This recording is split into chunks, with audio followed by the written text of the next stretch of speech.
Enggak, ini dibersihin ya. Kali ini kita akan coba berikan informasi terkait dengan perawatan budidaya ikan nila sistem RAS ya. Hari ini kita akan coba bagaimana sih merawat kolam sistem RAS ya. Kebetulan hari ini ada teknisi handal. Nah, ini Bang Hida ya, mahasiswa KKP ya, dari Untirta. Kebetulan sudah 20 berapa hari di sini? 23 hari. Jadi buat teman-teman yang sedang mencoba dengan sistem RAS ya, apa sih sebenarnya perawatan yang harus dilakukan? Ya, yang pasti adalah pembuangan kotoran ya. Jadi karena sistem RAS itu yang kita gunakan di sini, nah ya, ini nanti kotoran dari kolam naik ke pipa SLO ini ya, nanti masuk ke dalam aliran, terus masuk ke chamber pertama ya. Jadi yang biasa kita lakukan setiap pagi ya, itu adalah membersihkan chamber pertama nih ya. Jadi cukup kita mengambil kotorannya ya, jadi airnya tidak ada yang kebuang ya. Contohnya seperti ini. Jadi setiap hari ini berapa banyak kotorannya Bang Hida? Lumayan banyak, Pak. Lumayan ya ya. Tapi airnya bersih di sini ya. Jadi airnya selalu bersih dan ikan terjaga sehat semua ya, kalau kita bisa lihat semuanya. Jadi kotoran itu secara tidak langsung, ini biasanya sih kotoran campur ya, antara sisa pakan dan kotorannya si ikan itu sendiri. Jadi cukup kita bersihkan dengan ini ya. Apa namanya ini? Serokan ya, serokan ya. Serokan ikan. Kalau bisa yang agak sedikit rapat ya. Jadi supaya nanti kotoran yang kecil-kecil itu bisa langsung terserap dan terbawa oleh jaring ikan ini. Dan kita biasanya punya satu jaring yang besar ya. Jadi setiap air yang mengalir ke sini itu disaring di sini dulu. Jadi pasti ini akan selalu menumpuk kotoran di sini. Sehingga begitu ke chamber berikutnya ya. Ini filter mekanis, bisa dilihat di sini. Ya, filter mekanis ini dengan jaring nelayan ini langsung kotoran juga mengendap, sehingga begitu masuk ke chamber filter biologis ya. Nah, ini air sudah posisinya sudah jernih kembali. Bisa dilihat ya, kelihatan nggak? Nah, seperti ini. Jadi dan tidak berbau pasti ya. Jadi kotoran-kotoran yang besar itu ada di sini, yang kecil disaring di sini dan masuk ke filter biologis, baru di pH buffer di sini ya. Ini pH buffernya. Nah, di pH buffer dan mengalir ke chamber air bersih ya. Nah, di air bersih ini nanti dikembalikan lagi ke kolam ikan yang ada di sana, sehingga siklusnya terus-menerus akan seperti itu. Jadi sebenarnya cukup simpel ya. Jadi untuk pekerjaan setiap hari hanya membersihkan atau membuang kotoran yang ada di penyaringan pertama ya. Itu bisa dilakukan pagi atau sore hari, sehari sekali cukup lah ya Bang Hida ya. Sehari sekali cukup. Dan untuk pembersihan filter ini ya, jaring nelayan, itu bisa dilakukan sebanyak atau selama 1 minggu sekali juga bisa ya.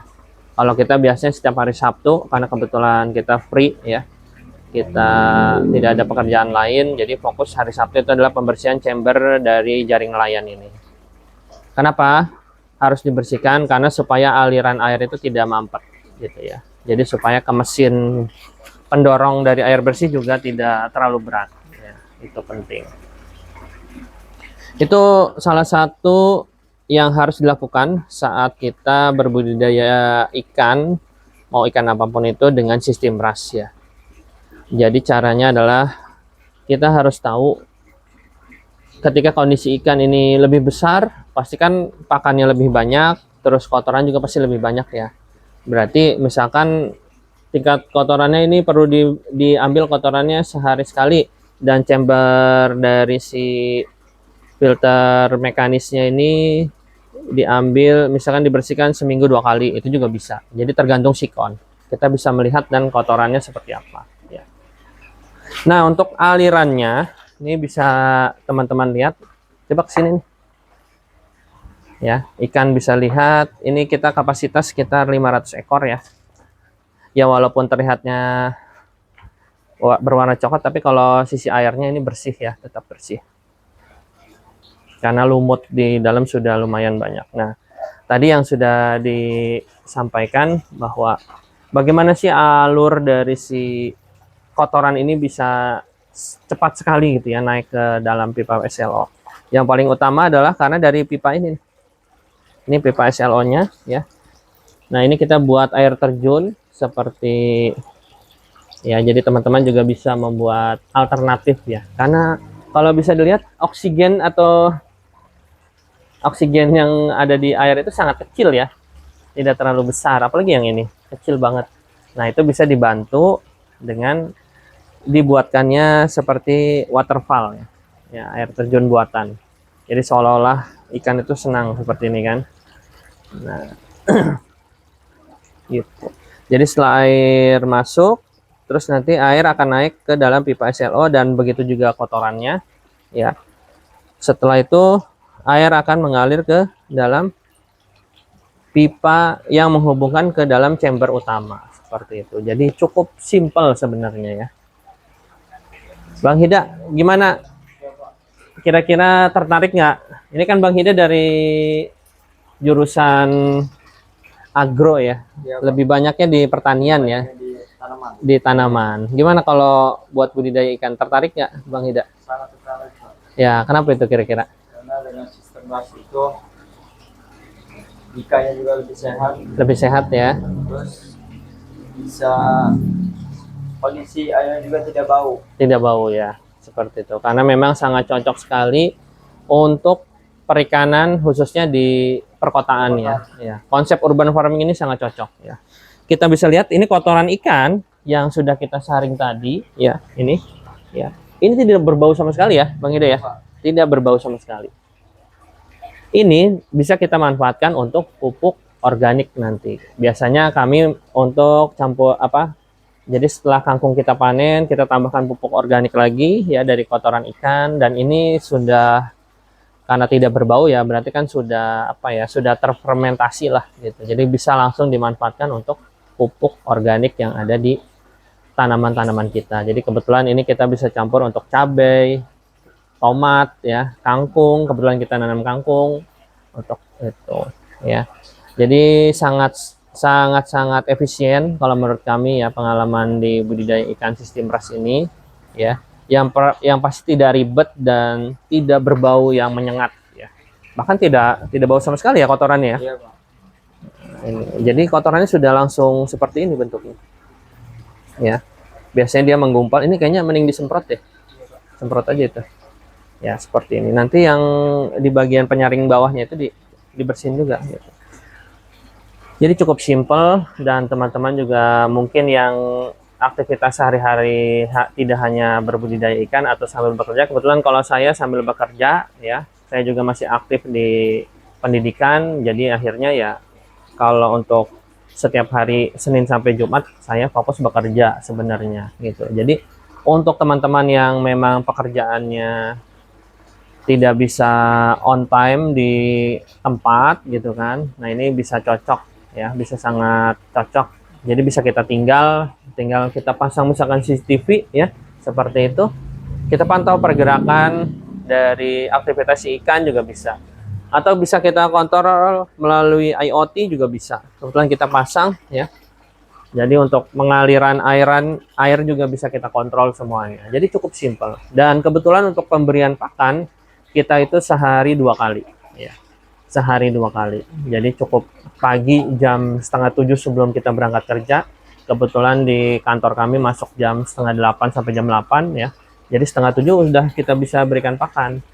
Dan sore pulang kerja kami pulang jam 4:30. Nah, itu bisa kita langsung berikan pakan juga. Jadi cukup simpel ya. Yang pasti pemberian pakan itu kita harus tahu kadar proteinnya. Ya, jangan sampai nanti pakan yang diberikan itu proteinnya tidak sesuai dengan ikan nila ya. Biasanya ikan nila itu mulai dari 28 ya persen kadar proteinnya sampai 30 sekian. itu juga bisa ya. Mudah-mudahan sih buat teman-teman semua yang sedang berbudidaya ikan atau berminat atau baru mau memulai bisa dilakukan seperti ini. Sistem RAS ini tidak hanya berbentuk dan tidak hanya harus kolam beton, bisa juga kolam terpal seperti ini ya. Nah, teman-teman bisa lakukan nanti untuk bisa dibuat di rumah. Kalau untuk pembuatan dan kebingungan bisa hubungi kami dan kontak ke nomor 0813 883 4554 ya. Kebetulan kami juga siap menyediakan kolam-kolam terpal ini, atau teman-teman mau membuat kolam beton bisa, atau kolam drum seperti yang ada di belakang sana juga bisa ya. Jadi tinggal kontak ke nomor kami. Insya Allah kalau misalkan lokasinya tidak terlalu jauh, kami siap dan pastinya nanti bisa konsultasi bagaimana perawatan sampai panen, bahkan sampai pasca panen. Terima kasih buat teman-teman semua yang sudah menonton, yang sudah mengikuti perjalanan Umah Tani. Kami akan selalu berikan informasi terkait pertanian, perikanan, dan peternakan. Mudah-mudahan bermanfaat buat teman-teman semua. Jangan lupa like, comment, subscribe channel ini supaya kami terus bisa berbagi informasi, berbagi pengalaman seputar dunia perikanan, pertanian, dan peternakan. Sampai bertemu di video selanjutnya. Thank you.